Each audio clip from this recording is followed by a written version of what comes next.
Hello friends, welcome to home food recipes. આજે આપણે બનાવીશું બિલકુલ સ્ટ્રીટ સ્ટાઇલ બટર પાવભાજી, જે ખાવામાં ખૂબ જ ટેસ્ટી લાગે છે। પાવભાજી તો નાના મોટા દરેકની ફેવરેટ હોય જ છે, પણ જો તમારાથી ઘરે બજાર જેવી ટેસ્ટી પાવભાજી ના બનતી હોય તો એકવાર આ રીતે આ પાવભાજી ચોક્કસથી ટ્રાય કરજો। પરફેક્ટ માપ સાથે બિલકુલ બજાર જેવી જ આ પાવભાજી આપણે બનાવીશું। તો ચલો એને બનાવવાનું શરૂ કરીએ। સૌથી પહેલાં આપણે એક કુકરની અંદર 1 ટેબલસ્પૂન જેટલું તેલ ઉમેરી દઈશું। તેલ આપણે બટર બળી ના જાય એ માટે ઉમેરવાનું છે। હવે એની અંદર આપણે 2 ટેબલસ્પૂન જેટલું બટર ઉમેરી દઈશું। હવે આ જે બટર છે એને આપણે બરાબર ઓગાળીને ગરમ થવા દેવાનું છે। જ્યારે તેલ અને બટર બંને સરસ ગરમ થઈ જાય ત્યારે આપણે એની અંદર અડધી ચમચી પાવભાજી મસાલો ઉમેરીશું અને 5 ચમચી જેટલી હળદર ઉમેરીશું। બરાબર આપણે આને મિક્સ કરી લઈએ। ગેસની ફ્લેમ ધીમી જ રાખવાની છે, જેથી આ બંને બળી ના જાય। હવે એની અંદર આપણે 2 મીડિયમ સાઇઝના કાચા બટાકા ઉમેરીશું। ગ્રામમાં 200 ગ્રામ જેટલા બટાકા છે, જેને છોલીને મેં મોટા ટુકડામાં કટ કરીને લીધા છે। 100 ગ્રામ આપણે ફ્રોઝન વટાણા ઉમેરી દઈશું। 13 થી 14 આપણે જે ફ્લાવરના ફ્લોરેટ્સ આવે છે આ રીતના એ એડ કરવાના છે। ગ્રામમાં જોશો તો આ 120 ગ્રામ જેટલું ફ્લાવર છે। બધા જ શાકભાજી બરાબર ધોઈને જ એડ કરવાના છે। સ્વાદ મુજબ એમાં આપણે મીઠું ઉમેરી દઈએ અને બરાબર આપણે બધી જ વસ્તુને મિક્સ કરી લઈશું। આજે આપણે અહીંયા ફક્ત 3 જ વેજીટેબલ્સ આમાં એડ કર્યા છે। તમે ચાહો તો એમાં દૂધી, ગાજર અને કોબીસ પણ ઉમેરી શકો છો। હવે થોડો પાવભાજીનો કલર સારો આવે એ માટે મેં 6 થી 7 ટુકડા એમાં બીટ ઉમેર્યા છે અને શરૂઆતમાં 2 થી 3 મિનિટ આપણે શાકભાજી એમ જ ચડવા દઈશું, પછીથી પાણી ઉમેરીશું। તો બસ એની ઉપર આ રીતે ઢાંકણ મૂકી દઈશું। 2 થી 3 મિનિટ પછી આપણે ઢાંકણ હટાવી દઈશું। ઢાંકણ જે છે ફક્ત મેં ઉપર મૂક્યું જ હતું, ઢાંકણ બંધ નથી કરવાનું। તો હવે એની અંદર આપણે 1.5 કપ એટલે કે 375 ml જેટલું પાણી ઉમેરી દઈશું। 250 ml વાળો 1 કપ છે મારો। તો બરાબર આને બરાબર મિક્સ કરીને આપણે ઢાંકીને 3 થી 4 સીટી લગાવીને બધું જ બાફી લેવાનું છે।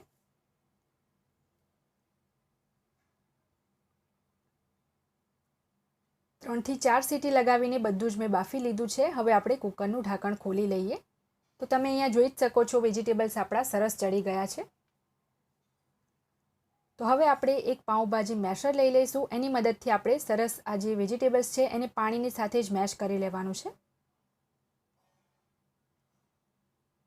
તો અહીંયા તમે જોઈ શકો છો બધું જ સરસ મેશ થઈ ગયું છે અને જે આપણે બીટ ઉમેર્યું હતું એના લીધે કલર પણ એનો એકદમ સરસ લાલ આવ્યો છે। તો એકદમ એને પેસ્ટ જેવું નથી બનાવવાનું, આ રીતનું થોડું અધકચરું રહે એ રીતનું મેશ કર્યું છે।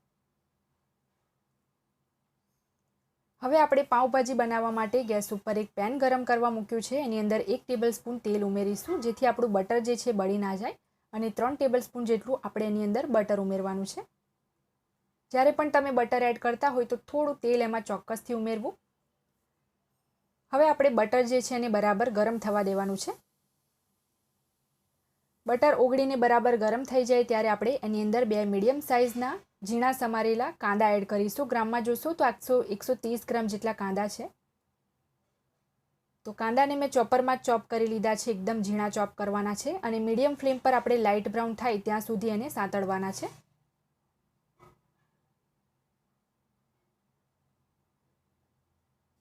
પાંચથી 6 મિનિટ સાંતળ્યા પછી તમે જોઈ શકો છો કાંદા એકદમ સરસ લાઇટ બ્રાઉન થઈ ગયા છે। તો હવે એની અંદર આપણે ચોપ કરેલા આદુ, લસણ અને લીલા મરચાં ઉમેરીશું, જેની અંદર મેં 7 થી 8 કળી લસણની, 2 નંગ લીલા મરચાં અને 5 ટુકડો આદુનો લઈને ચોપ કરી લીધા હતા। તો બરાબર મિક્સ કરીને આપણે આદુ, લસણ, મરચાંને પણ અડધી મિનિટ માટે સાંતળી લેવાના છે, જેથી એમાં કોઈ કચાશ ના રહે। અડધી મિનિટ સાંતળી લીધા પછી હવે આપણે એની અંદર એક નાની સાઇઝનું ઝીણું સમારેલું કેપ્સિકમ ઉમેરીશું। ગ્રામમાં જોશો તો આ 30 ગ્રામ જેટલું કેપ્સિકમ છે। તો આ કેપ્સિકમને પણ આપણે 2 થી 3 મિનિટ માટે સાંતળી લેવાનું છે।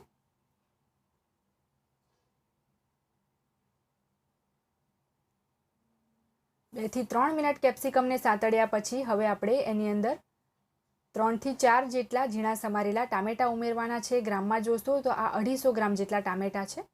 સ્વાદ મુજબ આપણે એમાં મીઠું ઉમેરી દઈએ, પણ ધ્યાન રાખવું કે મીઠું આપણે વેજીટેબલ્સ બાફતી વખતે પણ પહેલાં ઉમેર્યું હતું। તો ટામેટા સોફ્ટ થાય નહીં ત્યાં સુધી 3 થી 4 મિનિટ માટે આપણે ટામેટાને પણ કૂક થવા દઈશું। 3 થી 4 મિનિટ પછી આપણે એની અંદર 1 ટેબલસ્પૂન જેટલું કાશ્મીરી લાલ મરચું અને 1 ટેબલસ્પૂન જેટલો પાવભાજી મસાલો ઉમેરીશું અને બરાબર મિક્સ કરીને 2 થી 3 મિનિટ માટે મસાલાને પણ આપણે સાંતળી લઈએ, જેથી મસાલામાં જે કંઈ પણ કચાશ હોય એ નીકળી જાય। બે જ મસાલા બસ આમે આપણે એડ કર્યા છે, કોઈ એક્સ્ટ્રા મસાલા નથી ઉમેરવાના. પાઉંભાજીનો જે મસાલો છે એનાથી જ એનો સ્વાદ સરસ આવી જશે. તો 2 થી 3 મિનિટ પછી તમે જોઈ શકો છો મસાલામાંથી થોડું તેલ પણ અલગ થઈ ગયું છે. તો હવે આપણે આ સ્ટેજ ઉપર એની અંદર જે વેજીટેબલ્સ બાફીને મેશ કરીને રાખ્યા હતા એ એડ કરી દઈએ. આટલી ક્વોન્ટિટીમાં 3 વ્યક્તિને આરામથી સર્વ થઈ શકે એટલી ક્વોન્ટિટીમાં પાઉંભાજી બનશે. તો બરાબર આપણે આને મિક્સ કરી લઈએ અને 6 થી 7 મિનિટ માટે આપણે આને હજી કૂક થવા દેવાનું છે. તો આની કન્સિસ્ટન્સી તમે જોઈ શકો છો એકદમ ગાઢી છે. તો આની અંદર આપણે થોડું પાણી પણ ઉમેરવું પડશે. તો અડધો કપ જેટલું પાણી મેં કુકરમાં જ એડ કરી દીધું છે, એ આપણે આમાં ઉમેરી દઈએ અને બરાબર મિક્સ કરીને આપણે ઢાંકીને 6 થી 7 મિનિટ માટે આને કૂક થવા દઈશું.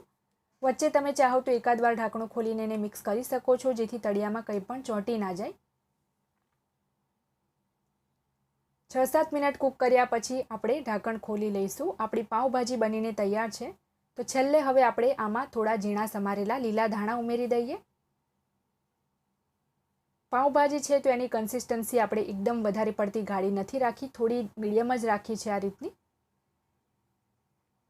તો હવે આના માટે આપણે પાઉં શેકવાના છે. એ માટે એક નોનસ્ટિક પેનની ઉપર આપણે 1 ચમચી જેટલું બટર એડ કરી દઈશું અને 5 ચમચી જેટલું તેલ ઉમેરી દઈશું.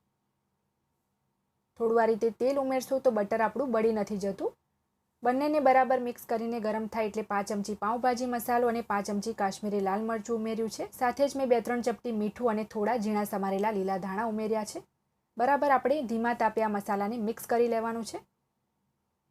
હવે આપણે જે ભાજી બનાવી હતી એ આપણે 1 ચમચી જેટલી આના પર એડ કરીને આ રીતે મિક્સ કરી લઈએ. ગેસની ફ્લેમ એકદમ સ્લો જ રાખવી, જેથી મસાલા આપણા બળી ના જાય. તો પાવને અહીંયા મેં વચ્ચેથી થોડા કટ કરી લીધા છે. એ આપણે આ રીતે એના પર ઊંધા મૂકીને બધો જે મસાલો છે એ આ રીતે પાવમાં લઈ લઈશું. પાવ જે છે અહીંયા મેં લાંબા લીધા છે. તમે જે સ્ક્વેર પાવ આવે છે આપણે દાબેલી કે વડાપાવમાં યુઝ કરીએ છીએ એ પણ લઈ શકો છો. તો બંને બાજુથી આપણે ઉલટ પલટ કરતા રહીને પાવને સરસ શેકી લેવાના છે.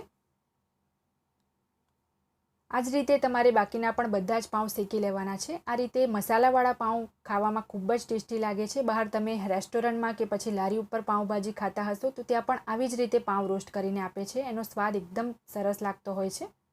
તો પાઉં આપણો શેકાઈ ગયો છે. હવે આપણે આને એક પ્લેટમાં સર્વ કરી લઈએ.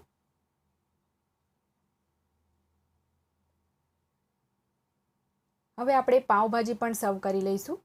તો તમે કન્સિસ્ટન્સી પાઉંભાજીની જોઈ શકો છો, એકદમ વધારે પડતી ગાઢી નથી, મીડિયમ કન્સિસ્ટન્સી જ રાખી છે. અહીંયા મેં પાઉંભાજીને કાંદા ટામેટાના સેલડ સાથે સર્વ કર્યું છે અને પાઉંભાજી ઉપર મેં થોડું બટર પણ એડ કરી દીધું છે. તો તમે પણ આ ટેસ્ટી ચટપટી સ્ટ્રીટ સ્ટાઇલ પાઉંભાજીની રેસીપી ટ્રાય કરવાનું બિલકુલ પણ ના ભૂલતા. જો તમને મારી આજની આ રેસીપી પસંદ આવી હોય તો મારા વિડીયોને લાઇક કરી, શેર કરી, ચેનલને સબસ્ક્રાઇબ કરવાનું બિલકુલ ના ભૂલતા.